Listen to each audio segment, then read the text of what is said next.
Okey, Assalamualaikum dan selamat tengah hari, selamat petang buat anak-anak Mami. Apa khabar semua? Semoga semuanya sihat, stay safe at home dan jangan lupa untuk ulang kaji semua subjek-subjek yang telah diberi dan buat tugasan yang telah diberikan oleh semua guru subjek. Okey, jadi cikgu dekat sini just nak terangkan untuk subjek perniagaan di bawah faktor yang mempengaruhi perubahan visi, misi dan objektif perniagaan.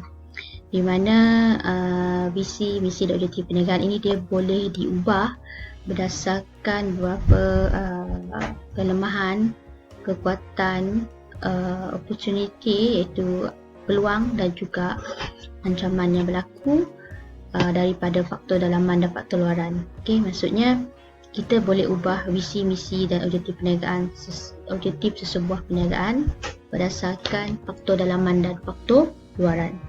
Seperti yang cikgu dah kena terangkan sebelum ni, faktor dalaman ada sumber manusia dan juga kewangan. Manakala untuk faktor luaran kita ada ekonomi, sosial budaya, teknologi dan undang-undang. So untuk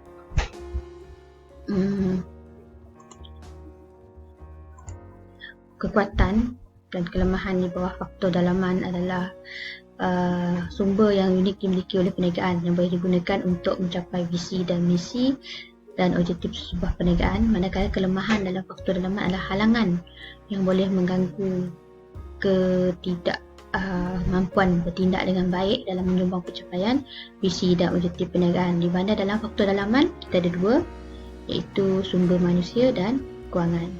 Manakala dalam segi sumber manusia kita tengok kepada kekuatan dan juga kelemahan sumber manusia.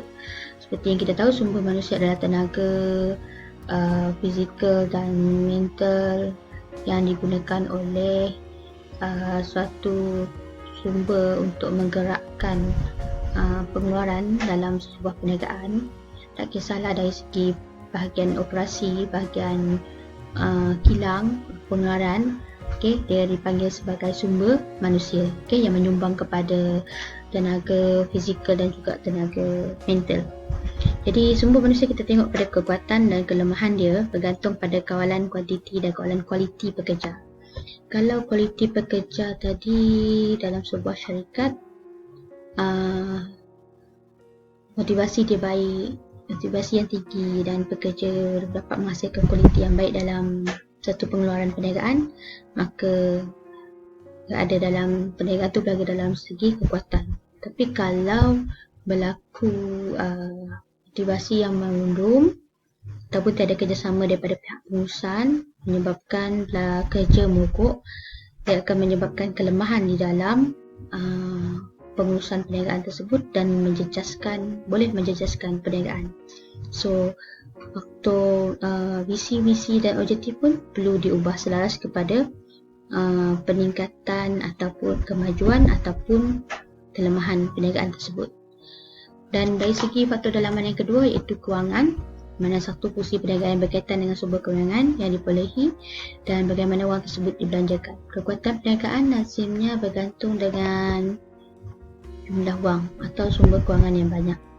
Maksudnya wang yang banyak dapat melakukan aktiviti pelaburan dari segi pembelian modal, bahan ataupun sumber, dan untuk modal wang yang sedikit akan boleh menjejaskan perniagaan dari segi pembayaran pekerja, pembayaran membeli bahan, pembayaran hutang.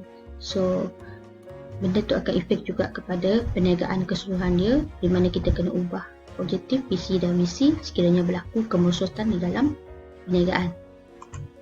So faktor luaran yang pertama pula kita tengok kepada sudut ekonomi. Kalau tengok daripada kitaran, kita ekonomi kita berada dalam bentuk bukan malah tapi dalam bentuk turun naik. Secara mendata bukan mencerun, di mana dia ada 4 kitaran: pertumbuhan, kemerosotan, kemelesetan dan melambung. Kalau disebut dalam pertumbuhan, maksudnya dia akan beri kesan positif pada perniagaan. Jadi visi, misi dan objektif pada masa tu mesti bersesuaian. Kalau berlaku kemerosotan, bermakna visi, misi dan objektif perlu diubah. Yang sebab dia memberi kesan negatif, kita ubah balik yang boleh dicapai. Contohnya dalam keadaan sekarang, kita berada dalam keadaan pergerakan, kawalan pergerakan, di mana aktiviti perniagaan banyak yang terpaksa menghentikan operasi untuk hanya operasi tertentu sahaja yang boleh dibuka. Jadi dia keseluruhannya akan menjejaskan ekonomi dan menjejaskan efek dia kepada perniagaan itu, perniagaannya. Perniagaan lain akan turut terjejas. So perniagaan ini dia kena ambil peranan untuk mengubah balik objektif, misi dan seralas dengan keadaan ekonomi yang berlaku pada masa sekarang. Dan keadaan ekonomi kita juga dipengaruhi oleh dasar kewangan negara dan dasar fiskal. Dasar kewangan negara adalah berkaitan dengan perancangan dan tindakan, berkaitan dengan sumber kredit, kadar faedah dan pendawaran wang. Manakala untuk dasar fiskal, dia melibatkan tindakan pihak kerajaan dalam mengawal perubahan kadar cukai dan perbelanjaan kerajaan. Kalau cukai diturunkan, dia akan menggalakkan sektor ekonomi perniagaan ini untuk saling mengeluarkan pengeluaran yang banyak, ataupun membuat import dan membuat hasil produktiviti yang banyak. Seterusnya, faktor yang kedua adalah pengeluaran yang boleh mempengaruhi visi, misi dan objektif adalah sosio budaya.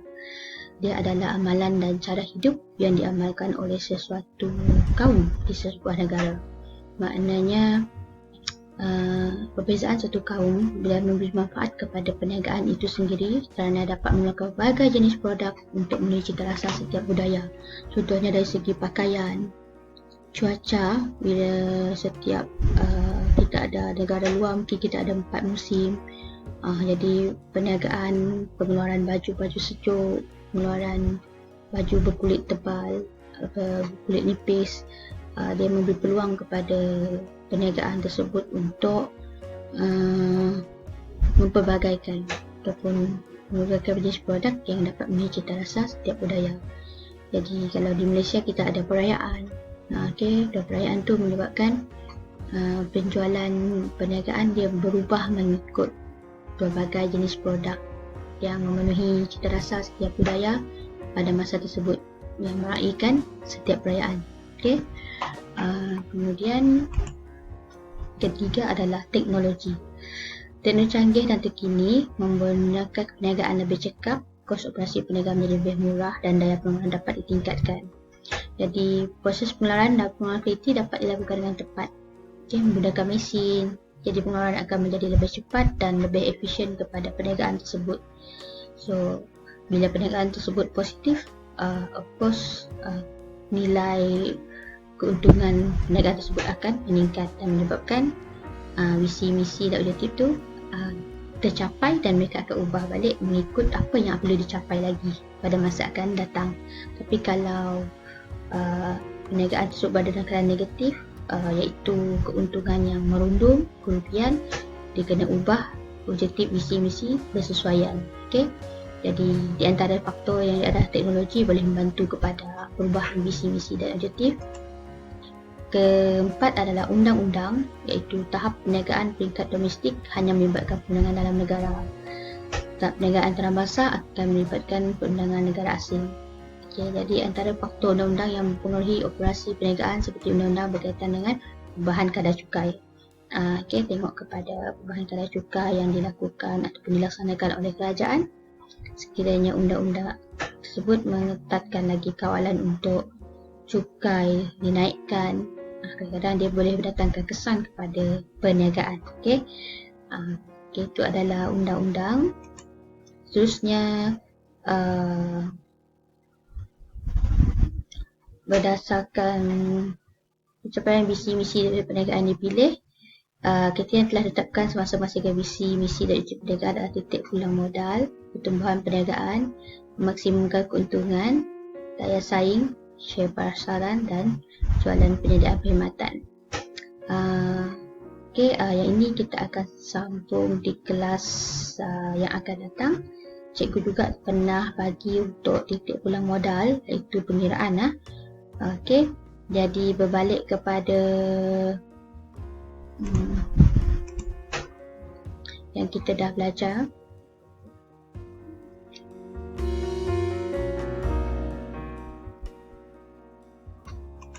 Okey, di mana analisis SWOT, faktor dalaman dan faktor luaran. Kalau tengok buku teks muka surat 151 sehingga 1 kalau kita tengok pada dalam nota undang-undang, boleh tengok muka surat. Cikgu akan bagi lagi petikan ni nanti voice Berhad, mengenai voice Berhad, di mana kalau awak tengok tentang voice Berhad ini, dia ada pernyataan visi, pernyataan misi dan pernyataan objektif voice Berhad. Dalam ini dia menceritakan apa faktor dalaman dan faktor luaran yang telah menyumbang kepada visi, misi dan objektif voice Berhad. Dan untuk soalan, cikgu beri muka surat Prime Bank Berhad. Boleh buka muka surat 167 dan juga buat latihan dalam soalan struktur muka surat 168. Cikgu akan bagi petikan ni juga di dalam dokumen WhatsApp supaya pelajar boleh nampak dan tengok kepada berdasarkan contoh voice Berhad. Okey, jadi kita jumpa di lain hari. Terima kasih. Apa pertanyaan boleh melalui WhatsApp cikgu. Okey, terima kasih.